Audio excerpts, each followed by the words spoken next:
Selamat siang, saudaraku kamorban pecinta keindahan. Ini hasil apa itu?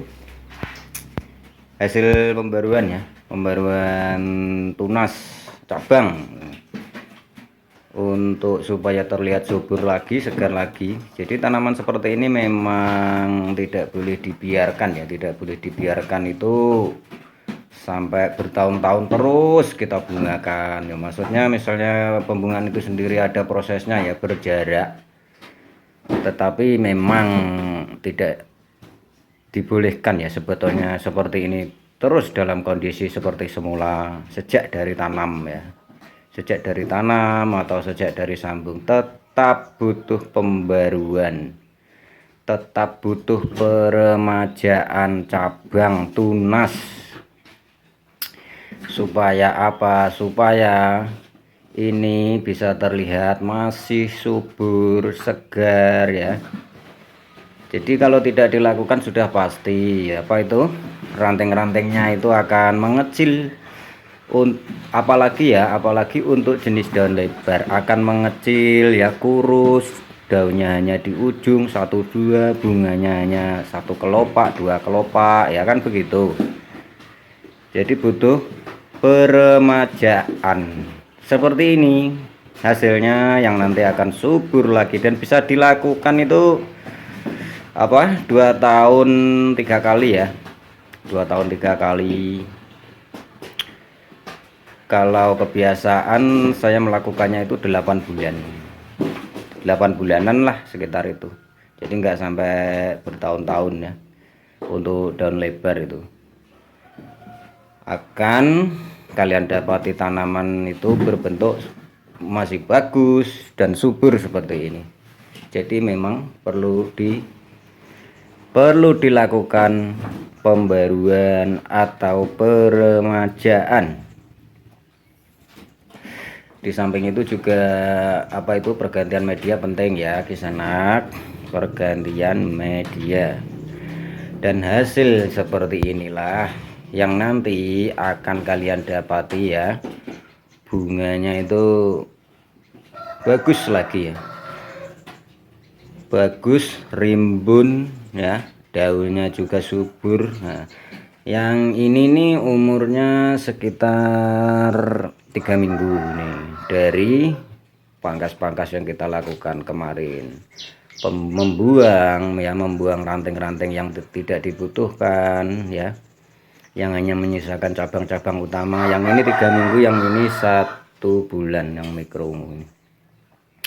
Jadi untuk kedua ID ini ya, kalau kedua ID ini kan bisa kalian lihat ya, jenis berbeda, daun berbeda ya, mata tunas jarak-jaraknya yang berbeda. Jadi bisa dikatakan ini mewakili jenis-jenis seperti mereka itu.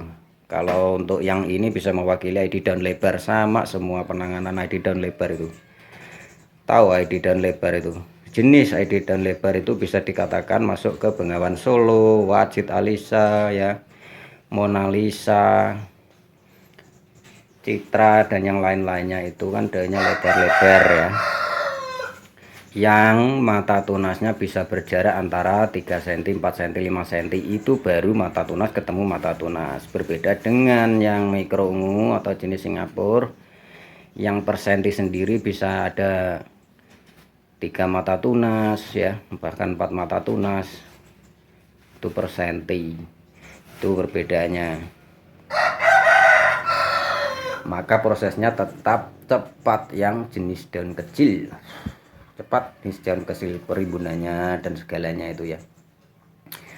Nah untuk ID seperti ini ya, jenis putih tisu ini bagi yang mutasi, yang mengalami mutasi ya, dari putih menjadi pink, itu bisa kembali warnanya ya, bisa kembali warnanya ke semula, yaitu ke putih yang biasa saya lakukan. Jadi memang ada data-datanya untuk melakukan seperti ini, dan memberitahu kalian itu memang ada data-data dan pengalamannya ya, karena memang saya selalu mendata hal-hal seperti ini dan membuat apa itu, ide-ide baru di jenis tanaman seperti ini yang akan kita sharing nanti untuk ide-ide barunya itu.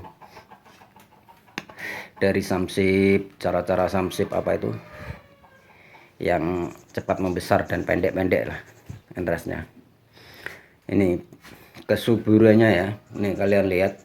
Jadi kita tidak hanya apa itu melakukan pembaruan terus kemudian membiarkannya ya, tetap melakukan cek dan pemilihan tunas.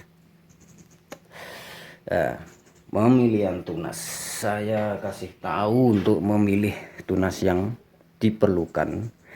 Jadi yang tidak penting itu dibuangi. Jadi kalian harus selalu ngecek seperti ini, dibuangi. Karena memang tidak kita butuhkan. Ini ikut makan ya. Ikut makan yang akhirnya dari makanan satu piring itu dibagi-bagi. Kalau seperti ini dibuangi, maka dia akan fokus ke tunas-tunas yang kita pilih ya kisanak ya. Ke tunas-tunas yang kita pilih. Karena apa? Yang sudah rimbun, karakter yang sudah rimbun itu yang kita butuhkan tunasnya hanya yang ada di sekitar ujung sini. Jadi yang di dalam itu enggak kita butuhkan, ya kan? Paham kan? Jadi yang di dalam seperti ini tidak kita butuhkan ya. Maka dibuangi untuk mengurangi jatah makanan supaya fokus ke tunas-tunas yang kita pilih, ya kan? Ya, dicek ya. Bagi yang sudah melakukan hal-hal seperti ini, dicek. Jangan lupa untuk pemotongan seperti ini supaya mencegah pengeringan tepat di ujung atas mata tunas seperti ini ya, tepat di ujung seperti ini. Maka dia akan ini meminimalisir ya, mengurangi efek pengeringan. ID daun lebar ya, itu sangat mudah sekali mengalami pengeringan. Kemungkinan kalian memotongnya itu memang tidak hati-hati atau asal pangkas. Makanya ini saya kasih tahu tepat di atas mata tunas seperti ini ya. Kalau lebih sudah pasti dia akan mengering. Misalnya di bawah mata tunas ini. Nah, yang ini kan nggak mungkin muncul tunas ya di sana. Di bawah mata tunas pemotongannya. Ini kan nggak mungkin muncul tunas ya. Maka ini akan mengering.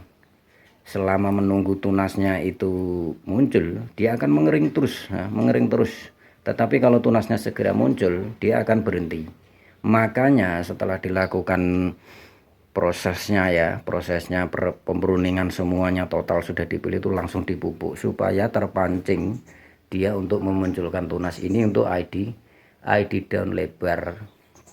Dan juga yang perlu kalian ketahui, ada hal-hal yang sangat mungkin belum dipahami, yaitu mata tunas yang ketutup.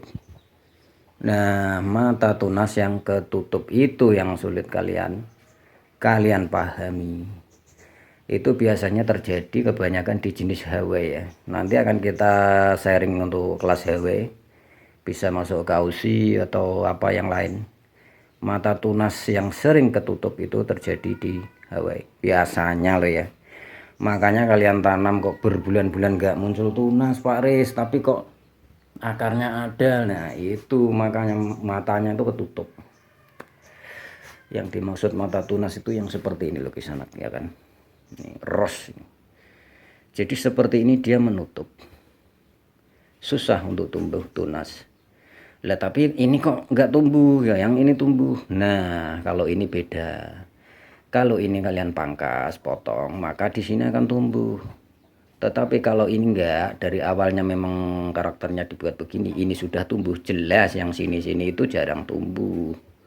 Karena makanan sudah pasti yang namanya bougainville itu akan selalu ke ujung. Nah, kenapa selalu ke ujung? Itu masalahnya kerjasama antara tunas ujung ini dan matahari. Nanti saya tanyakan kepada matahari kenapa begitu ya. Itu tidak perlu dijelaskan ya, karena proses-proses seperti ini kalau didalami rumit, kalian akan pusing nanti. Jadi kita sharing cara-caranya yang mudah-mudah saja, jadi bisa dipahami ya kisanak ya. Ini hasil-hasilnya yang nanti akan kita sharing bunganya saat berbunga, dan bagaimana perbedaannya dengan tanaman kalian yang bertahun-tahun dibiarkan ya, dibiarkan tanpa dilakukan pembaruan atau peremajaan. Saya yakin pasti tanaman kalian mengalami kurus ranting ya, daunnya jarang, bunganya juga tumbuh hanya 1-2.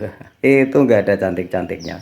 Itu karena apa? Terlalu lama kalian bunga-bungakan itu tanpa dilakukan pembaruan atau peremajaan cabang. Jadi video sebelumnya sudah ada cara-caranya, itu bisa kalian cek di video sebelumnya ya. Itu sudah ada. Jadi ini proses lanjutannya seperti ini. Jadinya hasilnya saya kasih tahu sambil diberi penjelasan supaya bisa dipahami ya, bisa dipahami dan saling memahami antara kalian, kau dan aku itu. Bagi yang kurang jelas bisa kalian langsung ke komen atau ke inbox Facebook saya ya, inbox ke Facebook saya. Bagi yang kurang jelas, membuka saya itu terbuka untuk umum diskusi ya, entah teman Facebook atau tidak itu tetap saya layani, tetap saya jawab ya. Kira-kira seperti itu penjelasannya, semoga bisa sedikit membantu kalian ya.